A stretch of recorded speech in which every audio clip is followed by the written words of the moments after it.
I get what you're trying to say. You got married because of money, right? Don't talk nonsense. It's pretty clear, right? You're someone like me, a poor single mom. That's why you're still here even after your husband passed away. You're really annoying every day. I'm Mia, 35 years old, and I often hear snarky comments like this from Emma. My dad died when I was little, so my mom raised me on her own. Luckily, my mom kept working even after she got married again. So we weren't super poor, but we definitely weren't rich. Still, my mom was always happy and she worked hard for me. Because of that, I never really felt lonely growing up. I planned to start working right after high school, but my mom had been saving up for my college education. I really loved studying and wanted to go to college, but I didn't want to add more stress to my mom's life. She had worked hard to raise me and I wanted to ease her burden. Then, when my mom suggested I go to college, I was thrilled. She got married at 23 and had me at 25. In my third year of high school, when she was 43 and still healthy and active, she told me to follow my dreams. She said she'd be more upset if I gave up on my future because of money worries. Her words moved me to tears. I took on a part-time job to help pay for tuition. And because of that, I graduated from college without needing student loans. After college, I got a job at a big company. I worked hard every day because I wanted to make life easier for my mom. Within 5 years of starting at the company, I got promoted to an administrative assistant and my salary went up. I was able to treat my mom to trips and buy her the massage chair she always wanted. 2 years later, my hard work paid off and I was promoted again, this time to executive assistant. During this time, I got to know the president's son, Ethan, and we started dating. Eventually, we got married. People would congratulate me and say, "Congratulations, Mia. Be happy."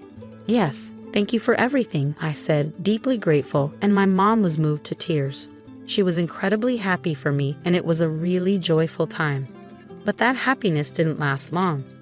Just 2 years into our marriage, my husband suddenly passed away. He collapsed at work, holding his chest, and was rushed to the hospital. But by the time I got there, he had already stopped breathing. That morning, I had watched him leave for work, saying goodbye tearfully. I never imagined such a terrible thing could happen. The shock was so intense that I could hardly speak. It was unimaginable that both my mom and I would lose our husbands. I could only imagine the pain of Benjamin, the president who had lost his only son. He looked so alone and devastated, just like me. I kept working even after I got married, and as the executive assistant, I spent a lot of time with the president, especially during the day, so I could see firsthand how sad he was. But there was one person who didn't seem to be grieving at all: Emma. Because we lived together after I got married, I quickly noticed her behavior. Actually, Emma wasn't related by blood to my husband. Benjamin's real mom died when he was just 3 years old. Knowing it would be hard for a man to raise a child alone, he remarried when Benjamin started elementary school, thanks to a friend's introduction. No, if something happens to my husband, all his property will be mine. What are you saying? Ethan is gone. Lighten up, it was just a joke. I thought a little cheer might help everyone in these gloomy times. Please think about the timing and situation. You must be upset that your plans didn't work out. Now you won't get any of our husband's money. I never expected to get anything from the beginning. Do you really think I would marry a man like Ethan, who doesn't say much, unless I was after something? Stop talking to me like that. He was irreplaceable. Emma seemed to think I would leave as soon as my husband passed away, but I didn't. Benjamin was acting strong at work, but I could see he was pushing himself too hard. So I couldn't leave the house to someone like Emma. Plus, even though we'd only been there for 2 years, our home was full of memories of my dear husband. I wanted to cherish those memories for a while. You can't just forget feelings. The time I spent with my husband was happy for me. My husband once told me that Emma was more like a roommate than a mother to him. She was often out, and when Benjamin was away on business, she wouldn't come home until late. But my husband didn't want to worry Benjamin, so he didn't say anything. Emma was kind when Benjamin was around, but her behavior changed drastically when he wasn't. It was like there were two Emmas. When Benjamin left for work, Emma would see him off with a smile. I'm counting on you to look after Ethan. Of course, Ethan is precious to me too. Knowing you're there for him lets me focus on my work. Don't worry, just do your best at work. Thank you. Have a good day. But as soon as he left and the door closed behind him, Emma's smile disappeared. Ah, finally, he's gone. Now, where should I go today? Maybe I'll invite a friend to the movies. You're going out again? Yes. Is that a problem? Oh no. Just remember not to bother your father with unnecessary things. He's working hard for you. If you say something, he'll worry and won't be able to concentrate. So just quietly study at home every day, okay? I understand that was their daily routine, and it seemed like Benjamin didn't mind it once he got used to it. In fact, he felt more comfortable when he wasn't paid too much attention. As a child, he saw Emma as more like his dad's wife than his mom. Benjamin was always grateful to Emma for helping out when he was small, which allowed his dad to focus on work. Benjamin's company was passed down from his step-grandfather, and he was really good at running it. Under his leadership, the company grew a lot. Now, he's managing 5 businesses, each making millions of dollars every year. So Benjamin was always super busy. My husband used to tell me that when Benjamin was a kid, he hardly had time to relax at home. Seeing him tired from work every day, my husband didn't want to bother him with unnecessary stuff, like mentioning Emma. Plus, Benjamin didn't feel neglected, so there was no need to trouble him. He was okay keeping his concerns about Emma to himself. That's just how he was, laid back. He didn't seem like a typical heir to a big company. Did you ever get mad about it? Nah, not really. I was fine as long as she was home. It gave my dad peace of mind, and we always had plenty of snacks. My husband laughed it off, never making a big deal out of it. I love that about him. They weren't mean to me, they just didn't pay much attention to me. Sure, Emma would sometimes make snide comments, but I just brushed it off as typical mother-in-law stuff. She was often out doing her own thing, so we didn't see each other much, and her comments didn't really bother me. If my husband wasn't bothered by it, I didn't see a reason to bring it up. However, Emma's spending habits did bother me a bit, as I've always been thrifty.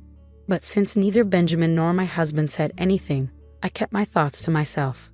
But after my husband passed away, seeing Emma splurging on luxuries while Benjamin was heartbroken made me uneasy. A man who was like a son to him had died, yet Emma showed no signs of grief, which made me even more upset. Emma, please try to support Benjamin. Even though he's acting okay, he's really feeling lonely, I pleaded. Why should I listen to you? What's your motive, huh? Trying to get into our family for inheritance? I never even thought about that. Well, Ethan's gone now. So why don't you just leave? I'm not leaving. Benjamin said I can stay as long as I need to. Emma gave me an annoyed look but didn't say anything else. She probably felt relieved knowing I wouldn't inherit Benjamin's wealth. But 3 years after my husband's death, Emma was getting more annoyed with me being around. Her sarcastic comments were getting more frequent and hurtful. Whether at home or work, I'm always with Benjamin. Emma seemed to think I was trying to manipulate him to get his money. It hurt to be seen that way, and I started questioning if it was right to stay in a house where my husband was no longer alive. I could feel the pressure of Benjamin's situation at work every day. Maybe it would be better for me to go back to living with my single mom instead of staying here and dealing with Emma's sarcasm. My mom is turning 60 this year, and last year marked the 3rd anniversary of my dad's passing. I had been thinking about my future when Benjamin suddenly collapsed. He was lucky to survive, but there was a good chance he would need care even after leaving the hospital. Things didn't immediately fall apart at the company when Benjamin collapsed because he had trained his successors well. However, I noticed a change in Emma's attitude. That man, God, he got what he deserved, she muttered. He's been so tight with money lately. What do you mean, tight with money? I asked. Our credit card limit has been reduced and our living expenses have been cut. Is the company in trouble? I don't think so, Emma, I replied. As it turned out, Emma missed her husband's 3rd anniversary ceremony last year because she was hungover from a wild night out, which Benjamin discovered when he checked the credit card bill. Even though Benjamin rarely checked Emma's spending, this time he did. Missing their son's memorial was too much, even for him. In his anger, Benjamin decided to limit the money Emma could spend. However, she still had enough for a normal life, so there was no need to complain. Benjamin himself mentioned that the company might be facing difficulties. Emma's absence affected him deeply, and before he realized it, things started to go downhill. I explained. Don't act clueless. You know it as well. All because we lost our only son. How does that justify jeopardizing the company? No, I honestly didn't, I replied, but Emma persisted. Even though he's not well, he plans to take it easy at home and live a long life. He's been telling people that the doctors said he could live to 100. That's reassuring. There's nothing good about it. If he lives that long needing care, it won't be a joke, Emma said, her nostrils flaring. Emma's angry rant about Benjamin calling him dull and annoying left me feeling uneasy. Who did she think had been paying for her extravagant lifestyle? Even if Benjamin's company was struggling, she could at least offer to help support him, I thought. And then Emma dropped another bombshell. So I've decided to divorce him. Pardon? Just think about it. The company might be in trouble. What if we end up in debt? It's smart to settle the property and leave before we run out of money. Are you going to leave Benjamin when he needs help? I can't handle taking care of an old man who's bedridden and broke. I'm going to take what I can before his will runs out and then say goodbye. Does that make sense to you? Emma's words, spoken as if she had a brilliant plan, filled me with disgust. However, just a week after our conversation, Benjamin's health took a sudden turn for the worse, and he passed away very quickly. He's gone too, I said, feeling overwhelmed. Just 3 years after my husband passed, everything seemed to go dark. I continued, my voice trembling. Benjamin's voice sounded so much like my husband's. Sometimes when we talked, it felt like I was talking to my husband again. Not being able to talk to him or hear his voice anymore was too much to bear. Oh, that man has gone to the afterlife. What perfect timing, Emma said, her voice almost gleeful. He still had assets left, right? His company didn't collapse yet. Maybe he died before getting into debt because of me. This means all remaining assets go to me. How fantastic. Emma's words, said with such heartlessness, made me furious. Even though Benjamin just passed away, all you can think about is money? I said, my voice shaking with anger. Ah, you caught on, huh? Well, tough luck for you. You're not getting any money from the family, Emma snapped back. I'd rather have Benjamin back alive than any money, I said, feeling tears welling up. Don't act all noble now. You're just putting on a show, trying to look strong for everyone, right? Even if you begged, there's not a penny to spare for you, Emma declared firmly. Even though Benjamin had passed away, it seemed like Emma cared more about money than anything else. It made me wonder how someone could be so cold-hearted. Thinking about it made me feel even more sorry for Benjamin, which just made my sadness worse. Fine then, you don't have to come to the funeral. Is that it? Only strangers are welcome, Emma said, her voice filled with scorn. I understand, that's how things are, I replied calmly, even though my heart was weighed down by sorrow. Emma didn't seem to grasp the reality of the situation, but I didn't feel like explaining it to her. Are you sure about that? Emma said sharply. Absolutely. Now that he's passed away, I, as his wife, am in charge, Emma declared with a sense of entitlement. So 2 days later, Benjamin's funeral took place quietly, with only close relatives present, honoring his wish for a simple ceremony. After the funeral, I noticed several missed calls from Emma on my phone, but I chose not to return them. Despite her attempts to reach me multiple times afterward, I decided to ignore her completely. Then one day, she unexpectedly showed up at my workplace. I finally caught you. Why haven't you been answering my calls? Emma demanded. Hola, Emma, how can I help you? I replied nervously. Still playing games. I got kicked out of the funeral home. You're the one who should have been excluded. I called you so many times on the day. What's going on? Well, you're not part of my family anymore, Emma. What? But you said only family could attend the funeral, so we had a family-only service. And then I asked Emma, who's now a stranger, not to come. No, the stranger here is you, Emma. What? When Benjamin got sick and was told he'd be bedridden, Emma served him with divorce papers. She probably thought since Benjamin was hospitalized, he couldn't file those papers. But I had already filed them, as Benjamin asked me to. So Emma is a stranger to us now, in name and in reality. Back then, Benjamin confided a lot in me. He told Emma that the company was in trouble and he might end up in debt. If that happened, they couldn't live their lavish lifestyle anymore. He suggested they live more modestly as a couple if Emma was willing to support him. But Emma coldly said, maybe it's better to split before you're in debt. 1 month later, Benjamin collapsed. Even after he woke up, he knew his health was bad. But he didn't tell Emma everything. He hinted that he might have to let go of the company and rely on her for care. Emma then suggested divorce. She probably wanted to divorce before he was seriously ill and get some money through a property settlement. But Benjamin, knowing his time was limited, had already donated most of his assets to charity and appointed new leaders for his companies, so there was hardly anything left for Emma. When he told her this, she was shocked. "So, I don't get anything." "Well, technically, it's not nothing. I left a few $100s in savings," I explained. "A few $100? That's hardly anything." Emma scoffed. Even though Benjamin had told me about this before, saying it out loud made me realize how determined he was. He probably didn't want to share any property with Emma. Maybe it was Emma's behavior after her husband's passing that made Benjamin so firm. "But there's still the house. If I sell that..." "Oh yes, please find somewhere else to live soon. I'm staying with Mom for now, but I'll move back eventually." "What are you talking about? You're practically a stranger. You have even less right to the house than I do. Like I said before, you're the stranger here, Emma, since you're already divorced. Plus, the house was originally inherited by Benjamin from his grandfather, so it's not considered for property division in a divorce. Why do you think you have a right to live there?" "Because when I married Benjamin, we legally adopted each other." "What? So I have the right to inherit Benjamin's property? Benjamin left me that house. It's hard to believe, isn't it?" The idea of adopting me came from Benjamin himself. When we got married, I didn't think much about it. I was going to be marrying his son, so in his eyes, I became his daughter. So I agreed to it. But after my husband passed away, I kept this information to myself.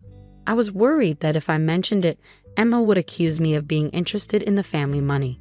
"I have work to do. Could you please leave?" I told Emma that if she needed to communicate anything, she should do it through our lawyers. I had sought advice from our company's legal counsel. I called security and had Emma escorted out of the company premises. I made it clear she wasn't welcome back. Emma resisted, but when I threatened to call the police, she left quietly. After that, she tried to contact me many times, but I ignored her completely. Her attempts to claim our fortune only led to complaints to our lawyer. Our company wasn't going under, and Emma couldn't understand why. She argued that if it went bankrupt, there should be wealth to share. But the company had been handed over to a successor before Benjamin passed away, so there was nothing left for Emma to claim. As for the family's properties, they had already been settled in the divorce before Benjamin's death. Our lawyer patiently explained that Emma had no right to any of it. Our lawyer, somewhat frustrated, told us that Emma had been persistent. Emma had thought she was entitled to a share of the will and had recklessly run up debt on her credit card. Now she was stuck paying it off, working multiple part-time jobs from morning till night. However, her financial problems were not my concern. Emma was 10 years younger than Benjamin. They had married when she was 25, and now she was 55. They had been married for almost 30 years, so Emma was entitled to survivor benefits from Benjamin's Social Security taxes even after their divorce. However, she wouldn't get these benefits until she turned 60, which was still 5 years away. Plus, she needed to have filed a claim for a division of the pension within 2 years of the divorce. I wasn't sure if Emma knew this, nor did I intend to tell her. I felt no sympathy or obligation to worry about Emma's well-being. Now I live in a home I once shared with my mom, Benjamin, and my husband. My days pass calmly and peacefully. Sometimes I remember my husband and Benjamin and smile, and sometimes tears come, but remembering their warm smiles, I want to live each day with a smile on my face too.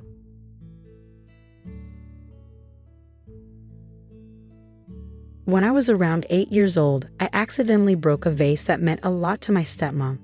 She never really seemed to like me much, and she gave my dad an ultimatum. It's either her or me. I was sure my dad would choose me because we were really close, but that night he said I was going to stay at Grandma's. I couldn't believe it until I actually got there, and he left.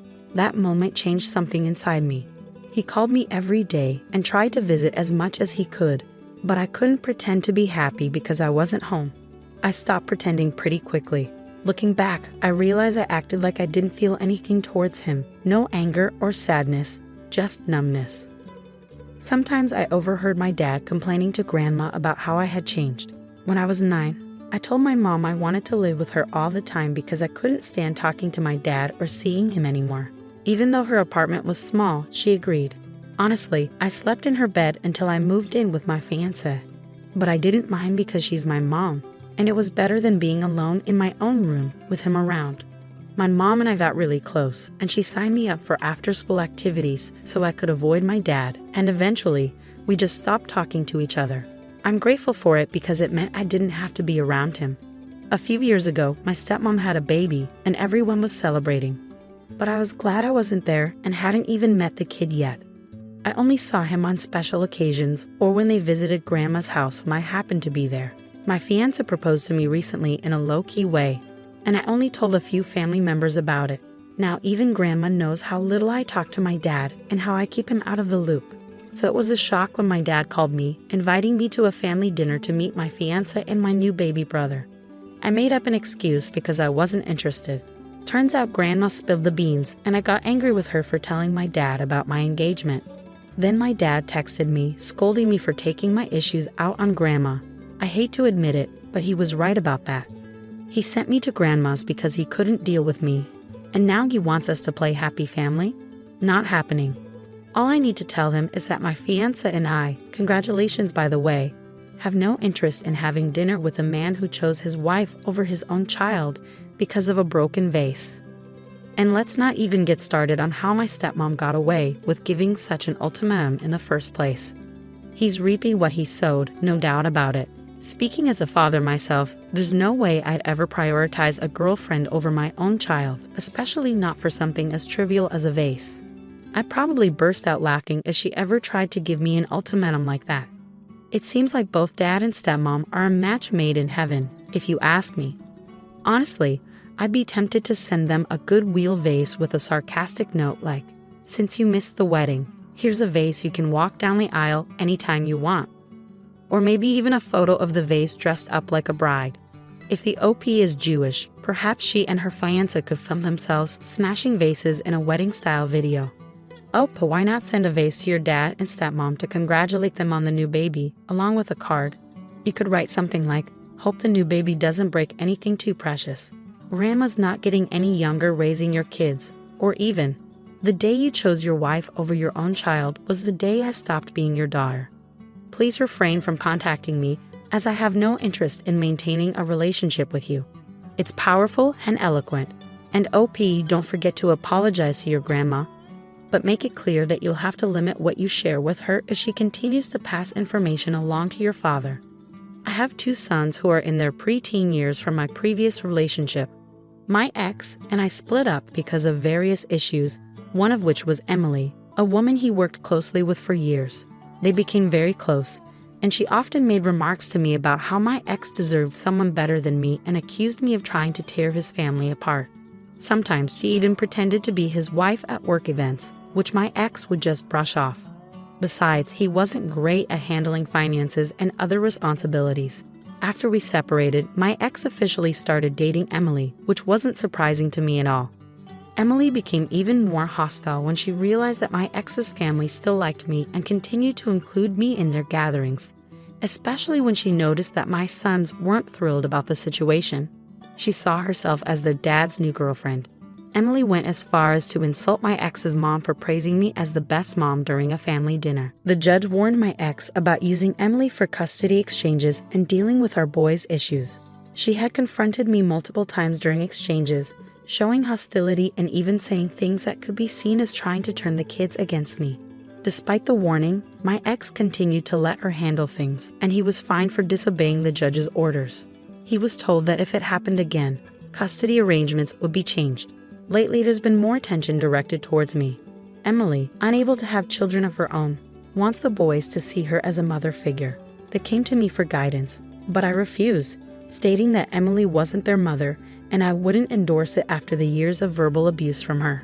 During an awards night at school in June, Emily insisted the boys take photos with her for the school newsletter. But they refused, stating she wasn't their mom. My ex scolded them, but I stayed silent.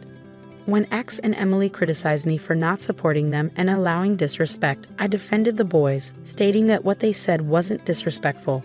They accused me of being a bad parent and teaching the kids to disrespect women, but I stood my ground. So am I the one in the wrong here?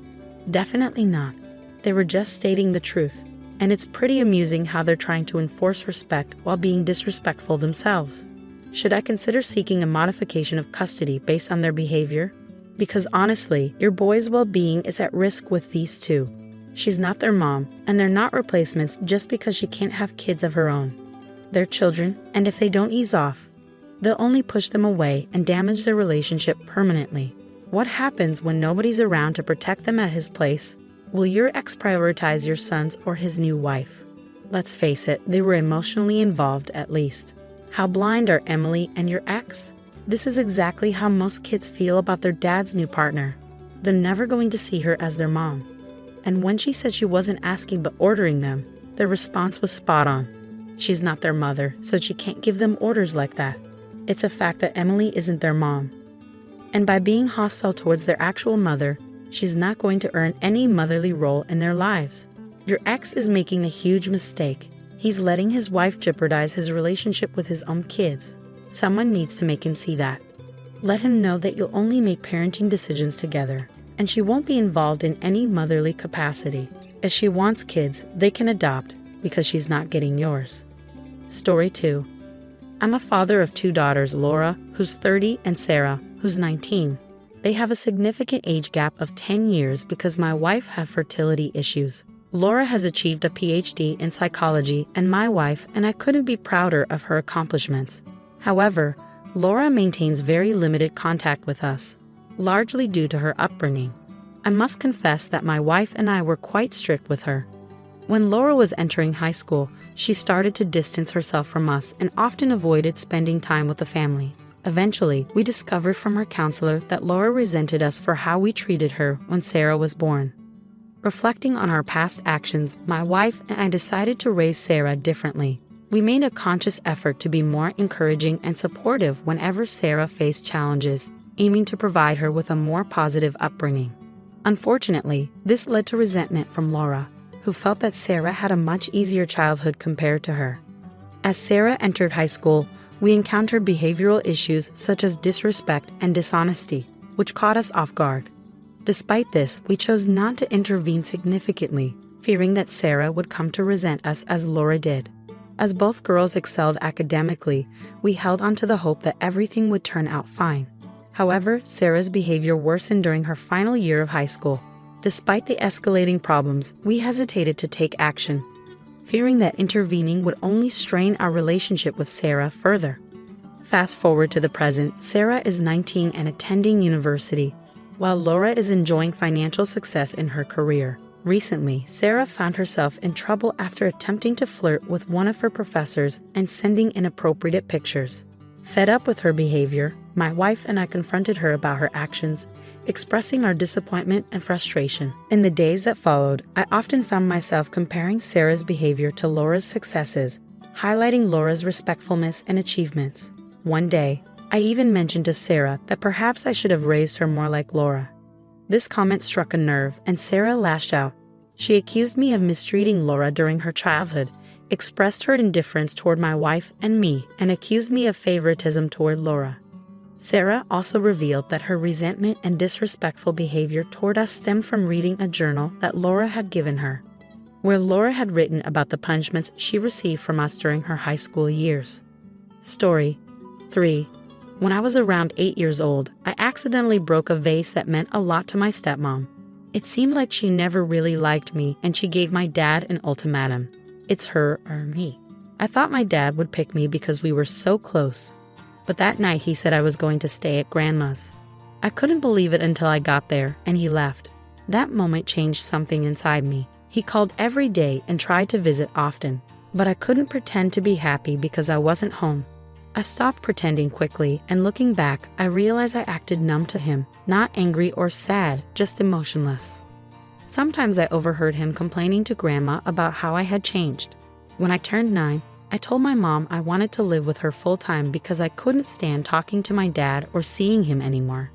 Despite her tiny apartment, she agreed. I slept in her bed until I moved in with my fiancé. But I didn't mind because she's my mom, and it was better than dealing with him every day. My mom and I grew incredibly close, and she kept me busy with after-school activities to avoid my dad, until contact eventually faded away. I'm grateful for it because I didn't have to endure being around him. A few years back, my stepmom gave birth, and there was a big celebration. I was relieved to be nowhere in sight and hadn't even met the kid yet. I'd only caught glimpses of him on birthdays or when they visited Grandma's house while I was there. About a week ago, my fiancé proposed to me in a low-key manner, and I shared the news with my mom, Uncle Mom's cousin, and Grandma. Now Grandma knows how little I communicate with my dad and how I keep him out of the loop. So it was quite unexpected when my dad called, inviting me to a family dinner to introduce my fiancé and meet my new baby brother. I made up an excuse because I wasn't interested. Grandma was the one who spilled the beans, and I ended up getting mad at her, even yelling for telling my dad about my upcoming marriage. Not long ago, I received a text from my dad chastising me for involving Grandma in my issues with him. As much as I hate to admit it, he was right about that.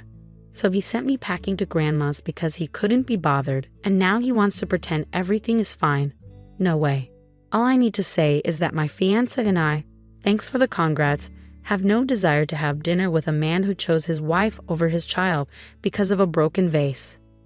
And let's not even start on how stepmom got away with issuing such an ultimatum in the first place. He's reaping what he sowed, no doubt about it. Speaking as a father myself, there's no way I'd ever prioritize a girlfriend over my own child, especially not for something as trivial as a vase. I'd probably burst out laughing if she ever tried to give me an ultimatum like that. It seems like both dad and stepmom are a match made in heaven, if you ask me. Honestly, I'd be tempted to send them a goodwill vase with a sarcastic note like, "Since you missed the wedding, here's a vase you can walk down the aisle anytime you want." Or maybe even a photo of the vase dressed up like a bride. If the OP is Jewish, perhaps she and her fiancé could film themselves smashing vases in a wedding-style video. OP, why not send a vase to your dad and stepmom to congratulate them on the new baby, along with a card? You could write something like, "Hope the new baby doesn't break anything too precious. Grandma's not getting any younger raising your kids." Or even, "The day you chose your wife over your own child was the day I stopped being your daughter. Please refrain from contacting me as I have no interest in maintaining a relationship with you." It's powerful and eloquent. And OP, don't forget to apologize to your grandma, but make it clear that you'll have to limit what you share with her if she continues to pass information along to your father. I have 2 sons with my ex, both in their tween years. Our relationship ended due to various issues, one of which was Emily, a colleague my ex became close to. She often belittled me, claiming my ex deserved better and that I was trying to break up their family. On multiple occasions, she even pretended to be his wife at work events, which my ex found amusing. Additionally, he struggled with financial management and other responsibilities. After our breakup, he officially started dating Emily, which didn't surprise me. Emily's hostility escalated when she realized my ex's family still respected me and included me in gatherings, despite my boys not being entirely happy about her presence as their dad's new girlfriend. She even insulted my ex's mom for praising me as the best mom during a family dinner. The situation worsened when the judge warned my ex about using Emily to handle custody exchanges and issues. Emily had confronted me several times in front of our children, showing hostility and making remarks that could be seen as attempting to alienate me as a parent. Despite the judge's warning, my ex continued this behavior, leading to fines for violating court orders. He was warned that if it happened again, custody arrangements would be revised. Lately, there's been a rise in tension directed toward me. Emily, unable to have children, desires the boys to see her as a mother figure. They sought my assistance, but I declined, asserting that Emily isn't their mother, and I won't encourage them to view her as such after the years of verbal abuse from her. During an award ceremony at school in June, the boys were asked by Emily to join her in photos for the school newsletter. They declined, stating she wasn't their mom, so she couldn't make such requests. Despite the refusal, my ex reprimanded the boys, while I remained silent. When confronted about not supporting them, I defended the boys, explaining that their response wasn't disrespectful. However, my ex and Emily insisted I should have intervened and not allowed such perceived disrespect. They accused me of being a bad parent, claiming I shouldn't have allowed the boys to act that way, and accused me of teaching them to disrespect women. So here I am, wondering if I'm the one at fault. No, you're not. They simply stated the truth. It's also quite amusing how they're insistent on avoiding disrespect. But does this behavior warrant revisiting custody arrangements in your favor? Frankly, the mental well-being of your boys is at stake with these two. She isn't their mother, and they're not substitutes because she has fertility issues.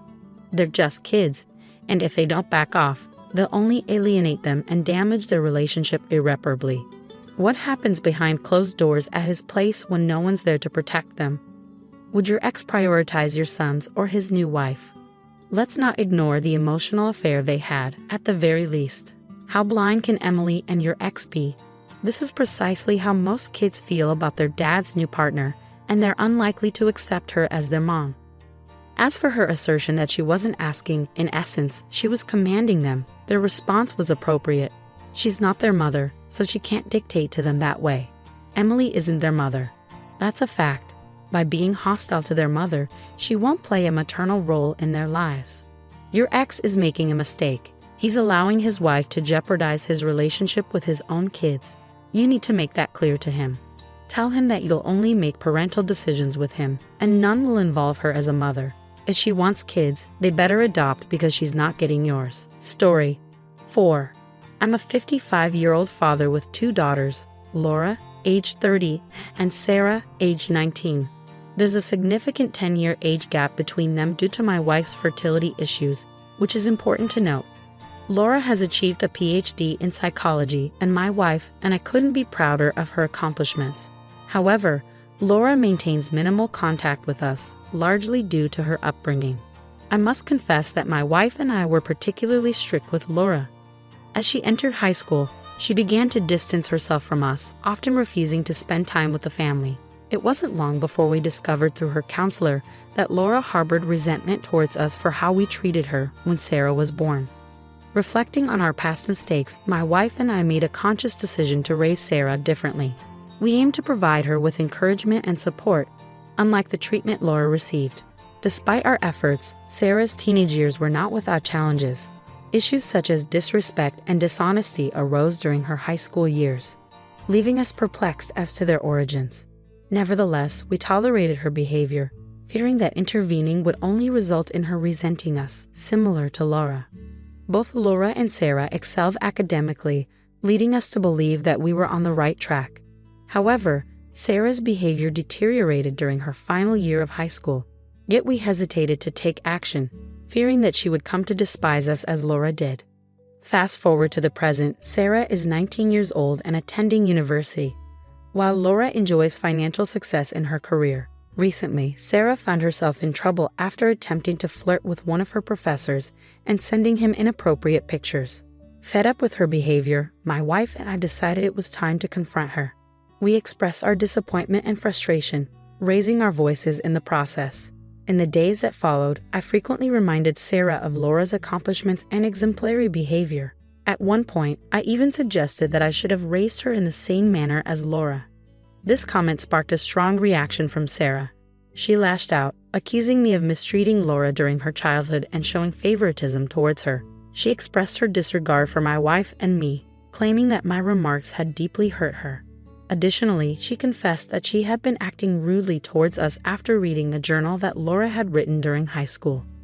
In the journal, Laura detailed how we used to discipline her, which evidently affected Sarah's